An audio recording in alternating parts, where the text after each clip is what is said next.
So hello दोस्तों, कैसे हो आप? आपका छोटा भाई राज भाई कल आज एक और वीडियो लेकर आए हैं आपके लिए सोचो रमीर बनो बुक से। तो स्टार्ट करते हैं।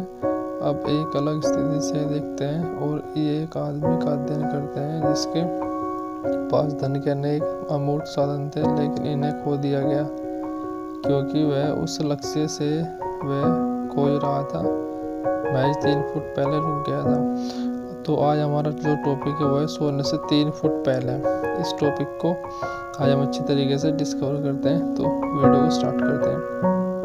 विफलता के सबसे सामान्य कारणों में से एक अस्थायी हार द्वारा पैदा होने वाली अड़चन के कारण भाग खड़े होने की आदत है। हर व्यक्ति कभी न कभी इस गलती का दोषी होता है। आर्यू डार्बी के एक अंकल गोल्ड रश के दिनों में स्वर्ण बुखार से ग्रस्त हो गए थे और खुदाई करके अमीर बनने पश्चिम चले गए थे। उन्होंने कभी नहीं सुना था कि पृथ्वी से निकले गए आज तक के सोने की तुलना में अधिक सोना आदमियों के दिमाग से खनन किया गया है। उन्होंने दावा किया और कुदाली और फावड़े से काम करने चले गए। जाना बहुत कठिन था, लेकिन सोने की उनकी लालसा निश्चित थी। सप्ताहों के श्रम के बाद वे चमकने वाले ऐसक की खोज के द्वारा पुरस्कृत हुए। ऐसक को सतह पर लाने के लिए उन्हें मशीनरी की जरूरत थी। उन्होंने चुपचाप खदान को ढा दिया। विलियम सबर्ग मैरीलैंड में अपने घर की ओर जाने वाले नक्शे कदमों को दोहराया। अपने रिश्तेदारों और कुछ पड़ोसियों को खोज के बारे में बताया। उन्होंने आवश्यक मशीनरी के लिए पैसे इकट्ठा किया, उसे भिजवा दिया। अंकल और डार्बी खदान का काम करने के लिए वापस चले गए। ऐसा की पहली कार का खनन किया गया और एक प्रगालन शाला को भेज दिया गया। मुनाफे ने साबित कर दिया कि उनके पास कोलोराडो की सबसे समृद्ध खाने से एक थी। ऐसा कि कुछ और कारे कर्जे को निपटा देती। अब एक बड़ा लाभ हाथ आता। खुदाई गहरी होती गई। डार्बी और अंकल की उम्मीदें ऊपर चढ़ती गई। फिर कुछ हुआ। स्वर्ण ऐसक की वाहिनी गायब हो गई। वे इंद्रधनुष के अंत पर पहुंच गए थे और सोने का कटोरा अब नहीं रह गया था। फिर से वाहिका खोजने की कोशिश करते हुए वे बेतहाशा कटोरा अब न बेतहाशा खुदाई करते रहे, पर कोई फायदा नहीं हुआ। अंत में उन्होंने छोड़ देने का फैसला किया। उन्होंने मशीनरी कुछ $100 में एक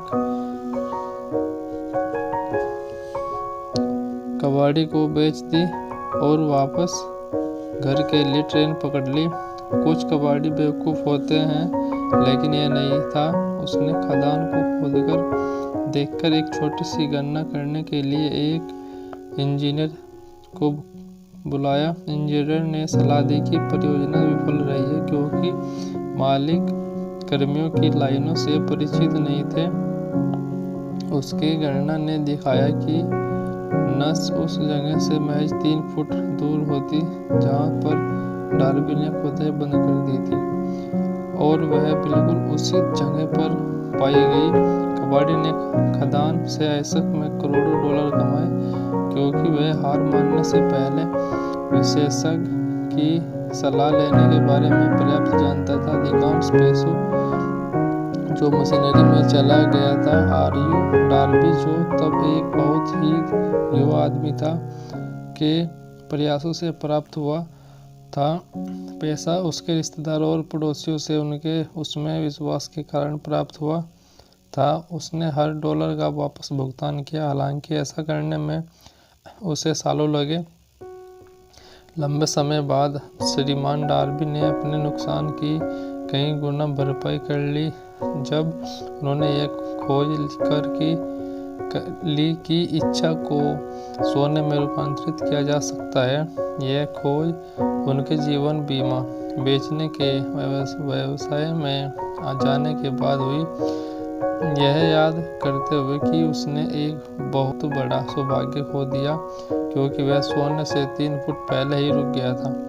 डार्बी को अपने चुने कार्य में इस अनुभव से प्राप्त हुआ खुद से यह कहने की एक सरल विधि द्वारा कि मैंने सोने से 3 फुट पहले रुक गया था, लेकिन अब मैं कभी भी इसलिए नहीं रुकूंगा कि जब मैं लोगों को बीमा खरीदने के लिए कहता हूँ तो वे नहीं कहते हैं। डार्बी सालाना $1,00,000 से अधिक का जीवन बीमा बेचने वाले 50 लोगों से भी कम लोगों के एक छोटे समूह के सदस्यों में से एक है। वह सोने के खनन के कारोबार में अपने छोड़ देने से सीखे हुए सबक से चिपके रहने की योग्यता का ऋणी है। किसी भी आदमी के जीवन में सफलता आने से पहले उसे काफी अस्थायी असफलता और शायद कुछ पराजय मिलना तय है। जब पराजय एक आदमी को काबू करते हैं तो सबसे आसान और सबसे तार्किक बात उसे छोड़ देना होता है। ज्यादातर लोग बिल्कुल यही करते हैं। इस देश के अभी तक के सबसे सफल लोगों में से 500 से अधिक लोगों ने लेखक को बताया कि उनकी सबसे बड़ी सफलता उन्हें मिली हार के बिंदु से परे सिर्फ एक कदम आगे मिली। विफलता विडंबना और चालाकी की एक गहरी भावना वाली एक चालबाज है। यह सफलता पर लगभग पहुंचे हुए व्यक्ति को ठोकर मारने में बड़ा आनंद लेती है। सोहेल दोस्तों, कैसे हो आप? आपने अभी ये जो स्टोरी पढ़ी सोने से 3 फुट पहले, इस वीडियो से आपको बहुत कुछ सीखने को मिला होगा। अगर वीडियो आपको अच्छी लगी हो तो वीडियो को लाइक कर दीजिए, वीडियो कमेंट कीजिए आपने इस वीडियो से क्या सीखा, और वीडियो को शेयर कीजिए अपने सभी व्हाट्सएप ग्रुप के अंदर। और अगर आप हमारे चैनल पे पहली बार आए हो तो चैनल को सब्सक्राइब कीजिए, बेल आइकन को क्लिक कर दीजिए ताकि हम जब भी वीडियो अपलोड करें हमारी वीडियो का नोटिफिकेशन आपको मिल जाए। थैंक यू, धन्यवाद। मिलते हैं अगली वीडियो।